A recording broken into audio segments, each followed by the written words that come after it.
Out, but before I dropped out, I found something even better, which was this thing where you can pretend to go to school and they'll give you credit for studying abroad, but you don't actually have to do anything. So I went to Paris and I just went to noise shows and did drugs for a while, and this was pretty cool. And it ended up I didn't get the credit for it, but I didn't lose money either.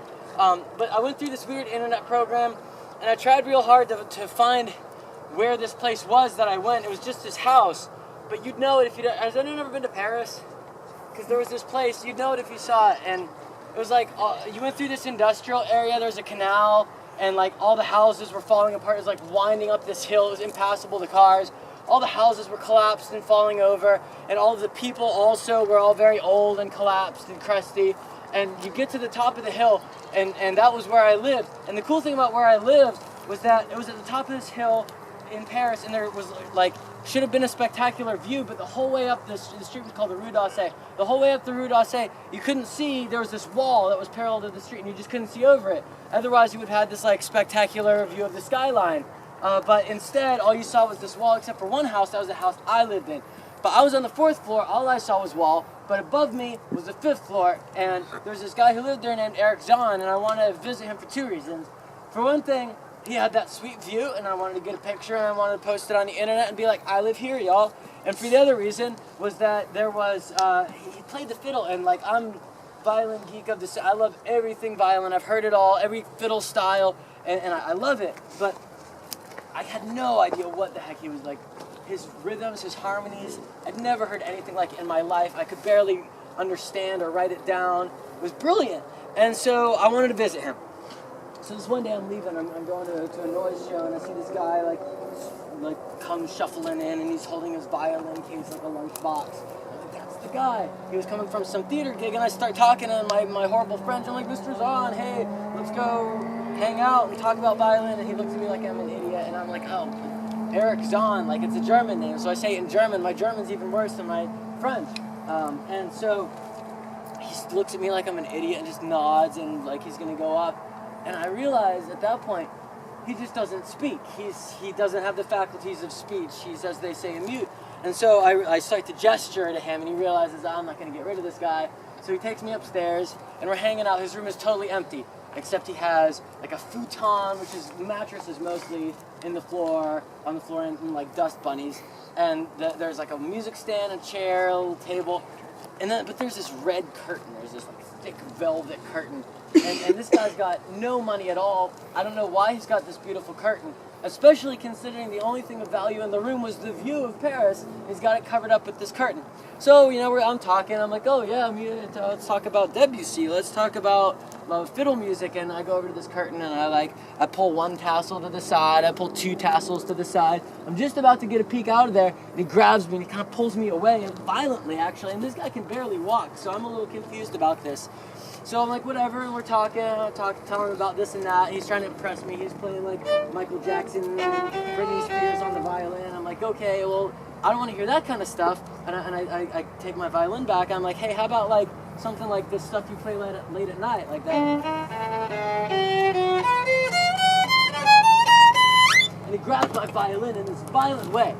And in this way, no instrumentalist would ever touch an instrument. And when he does this, he looks with horror towards this window. But this is the highest point on the street. There's no neighbors out there who can see him, unless there's someone with a telescope. So I'm confused, I'm weirded out, and he just attacked my violin, and I'm like, hell with it. They're like, it's not worth it. So I start walking away, and he taps me on the shoulder, holds up his finger, wait a second, and he goes over to the table, he writes me a little note, he hands me the note, and it says, please excuse me, I'm very neurotic, I don't like things being touched, I don't like visitors. Most of all, I don't like people hearing that music I play late at night. So I didn't know you could hear it. Here's the deal. I will pay extra rent for you to move down to the 3rd floor. It's a bigger flat, and I'll rent out the 4th floor myself, and that way no one can hear me. And we'll hang out. We'll hang out later. We'll talk about violin. It'll be great. We'll be friends. And so I take him up on this offer because the 3rd floor was sweet. And so, but it becomes obvious he doesn't want to be friends.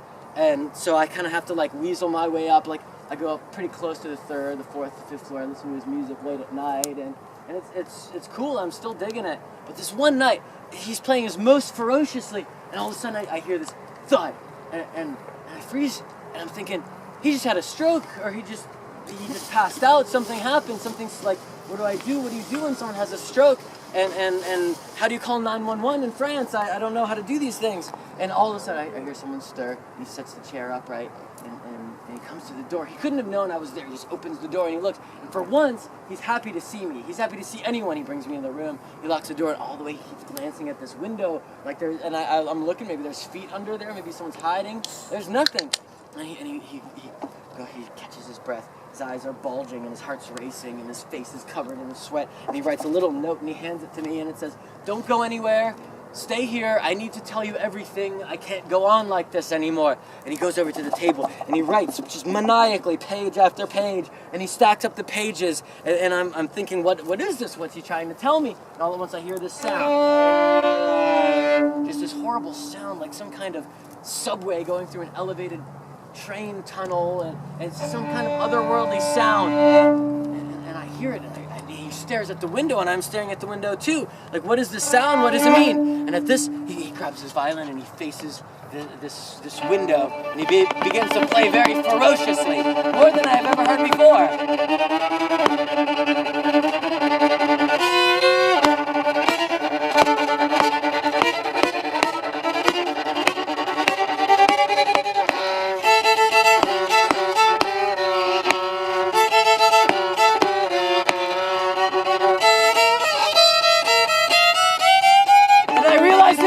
Outside of that window, some kind of experimental aircraft, perhaps a UFO. Whatever it is not of this world. It's responding to the music of Eric's song. It's getting more intense. There's a wind that begins to blow. The draft blows the sheets of paper off the table. And I begin to imagine outside an orchestra of flesh and bones, a hellish landscape, a cityscape on fire. The wind picks up, it blows the window open, shattering the window panes, setting the curtains flying. I look out, but I see no hellish landscape. I see no UFO, but only the blackness of space illimitable. Unimagined nothingness, alive with music and motion, and bearing no semblance to anything on earth. And I run down the house. I run down the street into the wider, broader, friendlier streets of Paris. And I look up and I see that the moon is out and there is no wind and all the lights of the city shine. Thank you.